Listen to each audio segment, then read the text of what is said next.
যে আত্মীয় টাকা বেশি, দাওয়াত তাকে দেওয়া হয় স্পেশাল দাওয়াত।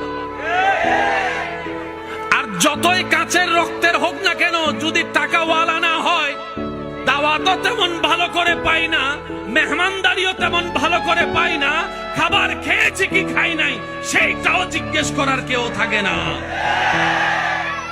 সম্পদ যদি একটু ভালো থাকে, বারবার এসে জিজ্ঞেস করবে, পায়েস খাবেন, একটু চা খাবেন, একটু একটু একটু চিনি কম দিয়ে চা এনে দিই। না ভাই, আমার পেটে না না, একটু খান না, একটু বসেন না, ওই রুমটার মধ্যে না একদম এসি আছে, আপনি ওখানে গিয়ে আরাম করুন। ওই দূরের আত্মীয়টা। আর যেটা কাছের আত্মীয়, সম্পদ তেমন নাই, পাশ দিয়ে গেলেও জিজ্ঞেস করে না, সে আশা নিয়ে বসে থাকে হয়তো আমাকে একটু জিজ্ঞেস করবে। আচ্ছা খাই না খাই, অন্তত জিজ্ঞেস তো একটু করুক, মনটা বড় হবে যেন আমার আত্মীয় আমাকে একটু জিজ্ঞেস করেছে।